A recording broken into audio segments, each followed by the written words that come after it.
मैं assistant professor are के Maurya, Valmiki teacher training college Vaishali. आज हम DLED फर्स्ट ईयर में बचपन और बाल विकास के साथ नए टॉपिक के साथ आया हूँ। आज का हमारा नया टॉपिक है बच्चों में सृजनात्मक क्रियाओं को स्पष्ट रूप से करने के उपाय, अर्थात जो क्रियाएं हैं उन्हें स्पष्ट रूप से कैसे किया जाए। इन क्रियाओं को स्पष्ट रूप से करने के लिए निम्नलिखित हैं। नंबर 1,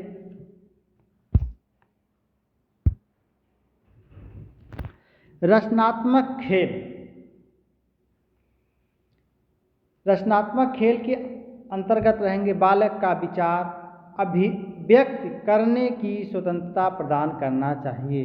कहने का तात्पर्य बालक को जो भी कार्य करना उन्हें स्वतंत्र रूप से कर देने के लिए उन्हें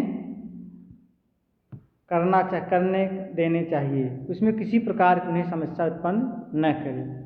बालक में रचनात्मक खेल लगभग 5 से 6 वर्ष में प्रारंभ हो जाते हैं। बालक में चित्रकारी, पेपर कटिंग, खिलौने बनाने इत्यादि जैसे रचनात्मक कार्य करने का जो है हुनर धीरे धीरे प्रारंभ हो जाता है। नंबर 2, नाटक द्वारा। बालक अपने जीवन में होने वाली जीवंत घटनाओं, प्रत्यक्ष रूप से देखने वाली घटनाओं का अवलोकन करता रहता है। कहने का तात्पर्य बालक 5 से जब 6 वर्ष का हो जाता है तो वह बालक क्या करता है, वो जो भी उसके जीवन में घटनाएं घटती है वह बड़ा होने पर उस घटनाओं को थोड़ा अपने मस्तिष्क के ऊपर जोड़ डालकर वह बता सकता है। इसमें बहुत भारी समस्याएं उसके सामने नहीं आती हैं जो बालक बुद्धि के तेज रहेंगे। अब हमारा तीसरा है हास्य भाव के आधार पर। जीवन में कुछ ऐसे विषय प्रसंग भी आते हैं जिनको सुनकर लोग जो है प्रसन्न हो जाते हैं, जैसे चुटकुले, व्यंग, कार्टून, किसी विषय वस्तु में अभिरुचि आदि, ये सभी सृजनात्मकता का बढ़ावा देने वाले होते हैं।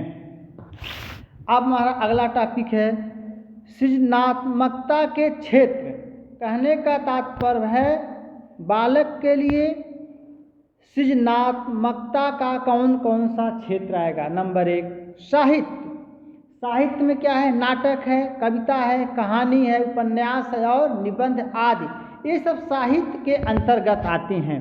अगर साहित्य का क्षेत्र न हो तब हमारे समाज की स्थिति अच्छी नहीं रहेगी। इसीलिए कहा गया है साहित्य ही समाज का दर्पण है। विज्ञान, अनुसंधान और आविष्कार के द्वारा।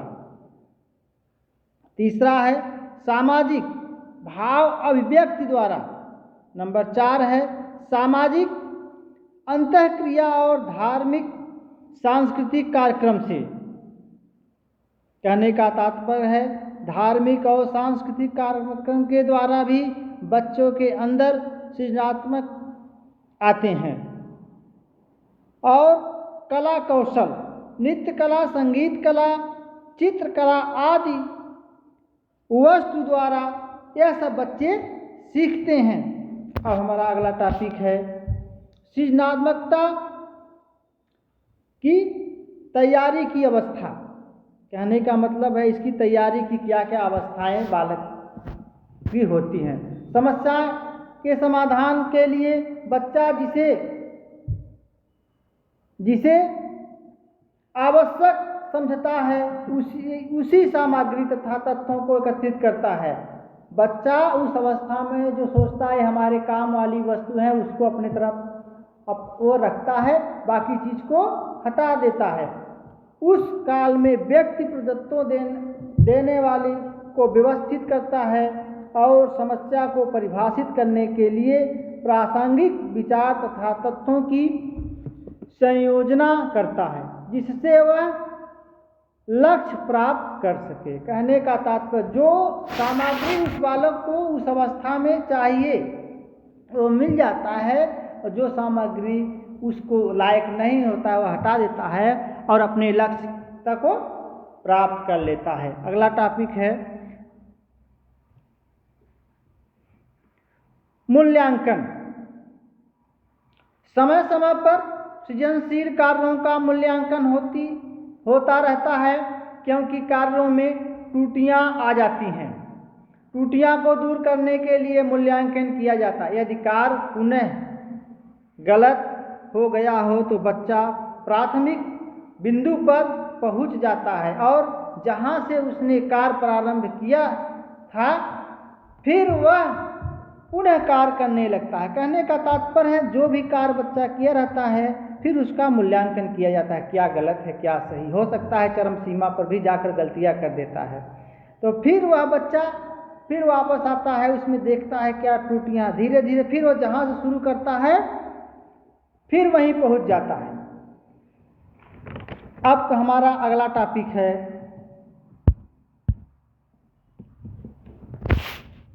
अभिभावक, अर्थात बच्चे को सृजनात्मक करने के लिए अभिभावक कहाँ तक सक्रिय रहते हैं। अगर अभिभावक सक्रिय नहीं रहेंगे तो बच्चा जो है सृजनात्मकता को सीख नहीं पाएगा। इसलिए सबसे पहले परिवार में जो भी गार्जियन जो अभिभावक होता है उसको सक्रिय रहना बहुत जरूरी है। अनौपचारिक शिक्षा अभिभावक द्वारा ही होता है। बच्चे की विकास में सर्वाधिक प्रभाव अभिभावक का ही होता है। बालकों के मौलिक चिंतन में बोध डाले किसी कार्य की परंपरा ढंग से करने के लिए बाधित न करे। बालक की क्षमता को विकसित करने के लिए हमेशा अभिभावक उनके प्रति प्रयत्नशील रहते हैं। इसलिए अभिभावक सबसे महत्वपूर्ण होते हैं। अध्यापक से भी ज़्यादा वो अपने बच्चों की तरफ अगर देखभाल कर रहे हैं तो बच्चे को जो भी वस्तु आवश्यक हो उनको आप उपलब्ध कराएं। अभिभावक की जो भी बच्चा के पढ़ने के लिए खेलने के लिए जो भी चीज़ आवश्यक है उन्हें अभिभावक उपलब्ध कराना उनका दायित्व होता है। बच्चों को सामने सृजनशील वातावरण विकसित करें अर्थात बच्चों के सामने एक अच्छे वातावरण का निर्माण करें। अगर अच्छा वातावरण का निर्माण नहीं कर पाते हैं तब बच्चा जो है एक अच्छा बालक नहीं बन पाएगा। इसलिए हमेशा बच्चे के सामने अच्छी बात सिखाने का बताने का प्रयास करना चाहिए। किए गए नवनिर्माण वस्तु के बारे में समीक्षा करें।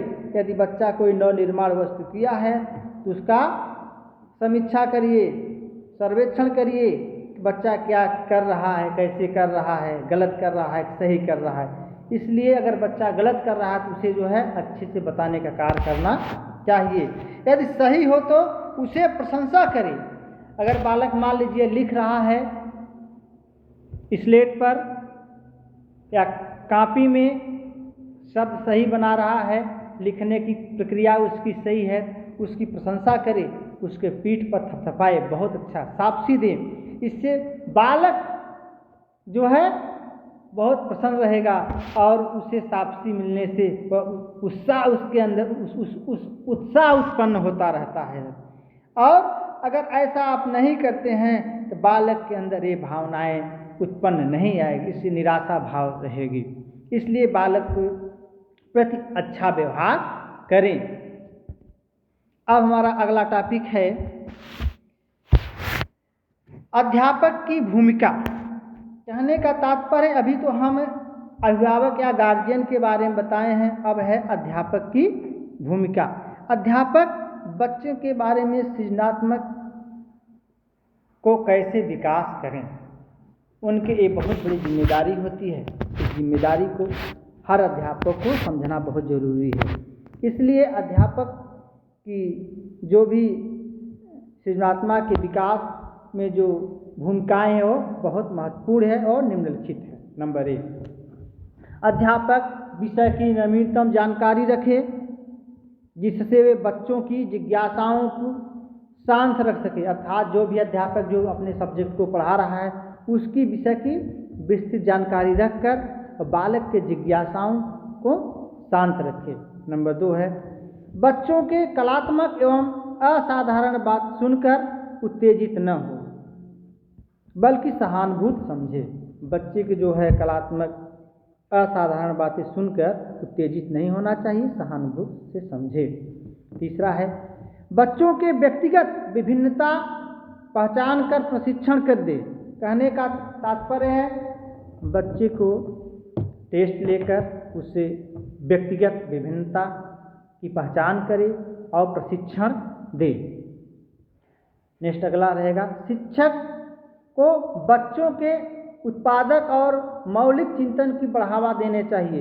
कहने का तात्पर्य एक शिक्षक को यह है बच्चों के चिंतन के बारे में बढ़ावा देना चाहिए। ऐसा समस्या है उसका समाधान कैसे होगा, ये नहीं एक समस्या है उसका समाधान न बताओ। एक टीचर को बताना चाहिए कि समस्या का समाधान भी बताना बहुत जरूरी है। नेक्स्ट अगला है, छात्रों को विभिन्न सृजनात्मक कार्यों की नवीन सूचनाओं से अवगत कराएं। कहने का तात्पर्य बच्चों को नई नई सूचनाएं दें, उन्हें नए नए अवगत कराना चाहिए ताकि छात्र यह सुनकर और सीखने के प्रति उनके अंदर जिज्ञासा उत्पन्न है। छात्रों को स्वयं करके सीखने का अवसर प्रदान करें। कहने का तात्पर्य है सूचनाओं के साथ साथ कोई ऐसा भी कार्य बच्चों से कराए जो बच्चे कर कर सीखे। कर कर सीखने से बच्चों के अंदर ज़्यादा आत्मविश्वास आता है। अब हमारा अगला टॉपिक अगला हेडिंग है, शिक्षक को समय समय पर विद्यालय में पाठ सहगामी क्रियाओं का आयोजन करना चाहिए और उसमें भाग लेने के लिए छात्रों को प्रेरित करना चाहिए। कहने का तात्पर्य समय समय विद्यालय पर जो है अच्छे अच्छे कार्य कराना चाहिए। प्रतियोगिता से संबंधित खेल कूद और नाटक, ये सब अगर करने से बच्चा जो है उनके मस्तिष्क का विकास होता है। अगला है, शिक्षक छात्रों के सामने समस्या समाधान उत्पन्न करें जिससे छात्र तर्क चिंतन व स्मरण शक्ति का प्रयोग करके समस्या का समाधान कर सकते हैं। नेक्स्ट अगला है पॉइंट है, सबसे जरूरी बात यह है कि शिक्षक को स्वयं ही बच्चा बनकर सीखने और सिखाने का अवसर देना चाहिए और उच्च आदर्शों वाला तथा सिद्धांतवादी होना चाहिए जिससे छात्रा प्रेरित हो सके। अब हमारा अगला टॉपिक है, सृजनात्मकता के विकास में विद्यालय की भूमिका। नंबर 1, विद्यालय में साहित्यिक, सांस्कृतिक तथा शारीरिक विभिन्न प्रकार की पाठ सहगामी क्रियाओं का आयोजन कराया जाए। कहने का तात्पर्य है गीत, संगीत, नाटक, शारीरिक क्रियाएं, सहगामी, ये सब विद्यालय में समय समय से होना चाहिए। विद्यालय में प्रत्येक बालक को अपने प्रतिभा का प्रदर्शन करने का अवसर मिले ताकि वह खुलकर बिना डरे हुए अपने प्रतिभा दिखा सके। दूसरा है, विद्यालय में समय समय पर बौद्धिक चर्चाएं जैसे वाद विवाद, संगोष्ठी, सेमिनार तथा वर्ष उत्सव इत्यादि आयोजन होना चाहिए। ये सब होने से बच्चों के अंदर आत्मचिंतन, आत्मविश्वास, बौद्धिक जो है शक्तियों का विकास होता है। अगला है, विद्यालय में स्व अनुशासन की व्यवस्था लागू की जाए। विद्यालय में एक अनुशासन होना चाहिए तभी विद्यालय अच्छे ढंग से चल पाएगा। अगला है, छात्रों को कठोर नियंत्रण में न रखें। कहने का तात्पर्य एक टीचर एक छात्र को ज़्यादा से ज़्यादा कठोर नियंत्रण में न रखे। ज़्यादा कठोर रहने से बालक कोमल मस्तिष्क का जो है बहुत बड़ा प्रभाव पड़ता है। नियम तो होना चाहिए, नियम अगर नहीं होगा तो बालक विकास अच्छे ढंग से नहीं कर पाएंगे। अगला है, समय समय पर शैक्षिक भ्रमण पर भी ले जाएं। बालक को या बच्चों को समय समय शैक्षिक भ्रमण कराना चाहिए ताकि उनके मस्तिष्क का विकास हो सके। अब हमारा अगला टॉपिक है बालकों में सृजनात्मकता का विकास। बालकों में सृजनात्मकता का विकास निम्नलिखित तरीके से होता है। नंबर 1, प्रोत्साहन। अगर हम बच्चों में प्रोत्साहन न दें तब यह विकास नहीं हो सकता।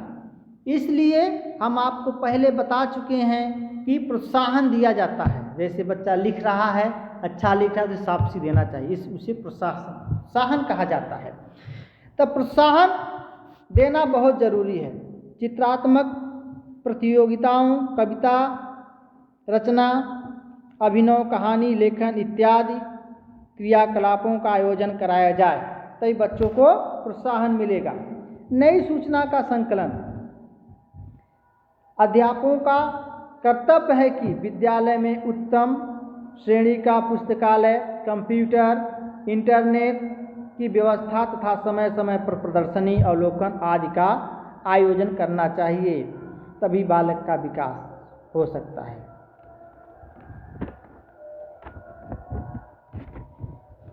इसके बाद हमारा अगला टॉपिक है मौलिकता तथा लचीलेपन को प्रोत्साहन दिया जाए। मौलिकता तथा लचीलेपन को प्रोत्साहन दिया जाए। ये प्रोत्साहन जब दिया जाएगा तभी बालक जो आगे बढ़ेंगे।